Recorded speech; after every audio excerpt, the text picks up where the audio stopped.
We're joined now by CNN political and national security analyst David Sanger. David is also a New York Times White House and national security correspondent. David, good to see you. I hope you had a good Thanksgiving. A week ago... Good Thanksgiving to you, too. Thank you. A week ago, the U.S. and Ukrainian teams were meeting in Geneva, as we heard Marco Rubio talking about there. Now we have these talks today, and we're looking ahead to a full week as well with more discussions just across the world, really. What is your sense of if we are actually getting any closer to a deal? Well, I think they're getting closer to an understanding with the Ukrainians, but getting to a deal means taking all of this to President Putin and getting Russia's agreement. And the more that you move that early draft that leaked a week ago toward Ukraine, that obviously had been quite pro-Russian, the harder it is to get Putin to sign on. I'm relatively confident, Jessica, that they're going to work out the land issue. Because, there you can sort of define the boundaries. It's going to be painful. Giving up Crimea particularly would be hard. And there's the problem that the Ukrainian constitution also puts some limits on what can be done here. But I think the really hardest questions are going to be about Ukraine's sovereignty, that Ukraine doesn't want to be in the position where the Russians get to sign off on how big their military is, how far their missiles can fly, when they hold elections, any more than we would want another country to be able to decide that for us. Yeah, and those sticking points clearly remain. What did you hear about specifically today, the atmosphere of this conversation today, these talks today? Well, I thought it was heartening a bit that when you listened to Secretary of State Rubio, he emphasized the importance of not only having a viable Ukrainian economy in the future, but having a way to assure that Russia could not launch this kind of attack again. And that means that they're going to need some kind of security guarantee. The Ukrainians are going to be naturally suspicious of this because they got one of these in 1994 from Britain, the United States, and from Russia. And it turned out to be pretty useless when they actually got invaded. In fact, even when they lost Crimea back, now 10 years ago. So I think the Ukrainians are going to really want to make sure that that is ironclad.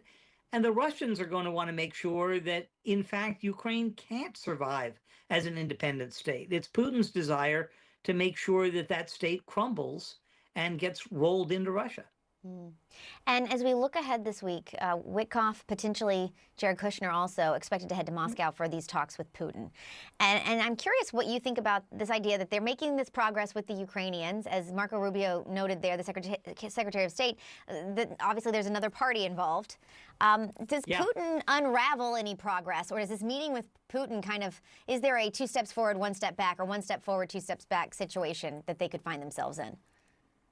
Well, I'm sure that Putin's going to want to push back because he's going to want to make sure that he ultimately has control over Ukraine's future. That's really what this is about.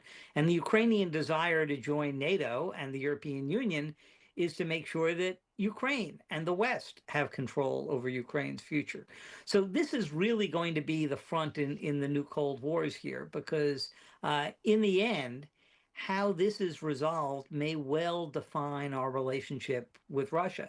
And I think one of the big concerns here is that the Trump administration, in trying to race to an agreement in time for Thanksgiving last week, you remember the president's deadline, was just trying to get it resolved under any circumstances. I think Rubio has now sort of retaken control of this negotiation. Yeah. And in the meantime, Zelensky is planning to meet tomorrow with the French president, Emmanuel Macron. France, Germany, and the UK last week offering this counter proposal to the U.S. plan, which was essentially dismissed. How do you factor in Europe to all of this? Well, the Europeans are angry, Jessica. They're angry because they first read about this proposal when it leaked a week ago. And they were completely cut out of this whole process. And I think that they believe that after all these different times that they have tried to work together with President Trump on these issues, set a common negotiating position with him before he met with Putin in Anchorage this summer and so forth, at every step along the way, they are kind of pushed to the side. Mm-hmm. Do you think Trump has essentially sidelined Europe here? I think he'd like to. I mean, it's an odd position here where President Trump has said to the Europeans, we expect you, not the United States, to pay for the reconstruction of Ukraine. We expect you to pay for their weapons. We'll supply them and sell them, but only in return for being paid by the Europeans. But he does not expect them to have a major voice in the outcome of this. And frankly, it's their security, in their view, that is also being negotiated. This isn't to the Germans or to the Poles or to others just about Ukraine. It's about where Russia stops and where they draw the line, and whether Putin has to pay a price for his invasion or whether he gets at least part of what he wanted. Yeah.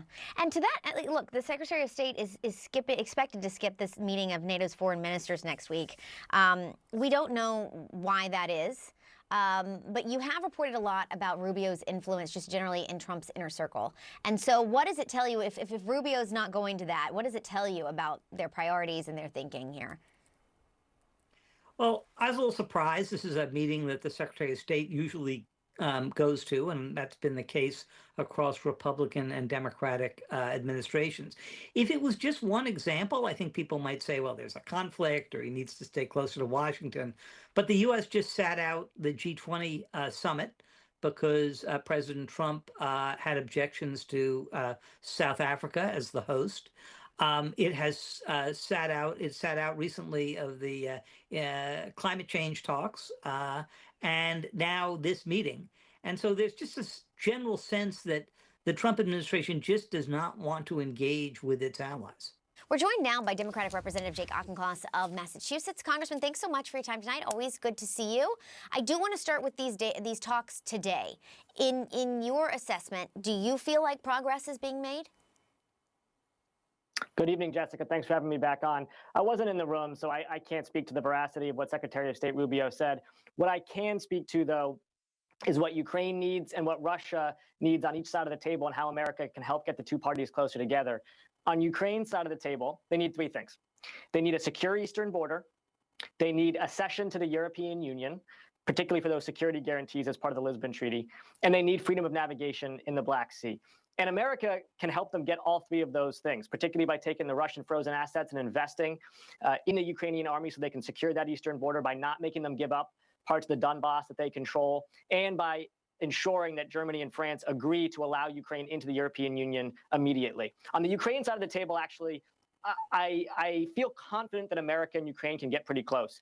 It's on the Russian side of the table that the president is falling down the job right now, though. He is continuously so weak on Vladimir Putin, and right now he needs to be strong. He needs to say to Vladimir Putin, forget about these Arctic mining deals, forget about joint investment vehicles. We are going to sanction and strike your oil refining and oil pumping capacity and send you back into the Stone Age if you do not end this war. But this president refuses to speak in the one language that Vladimir Putin understands, which is strength.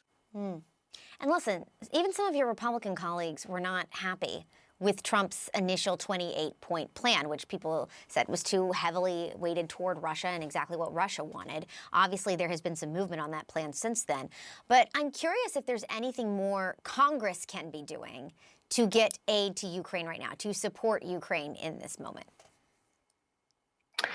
The 28-point plan was meant to be taken seriously, not literally. I mean, the Thanksgiving deadline and some of the points in there about military and territorial concessions were at face value laughable. But there were 20 of those 28 points that actually formed the bolus of an agreement that Ukraine would be stronger and richer at the other side of. So I immediately said, let's work on this deal. It's obviously not going to happen in its current form, but it can be the basis so long as the president's willing to be tough on Russia. And that's what Congress needs to do. What Congress needs to do, particularly my Republican colleagues in Congress and the Senate and the House, who are much more hawkish on Russia than this administration is, but have stayed mute as this president has played sycophant, they need to signal that we would support taking Russian frozen assets from Belgium and giving them to Ukraine, that we would support long-range strikes of U.S.-made ballistic missiles against oil refineries around Moscow, that we would support sanctions against Russian oil-producing capacity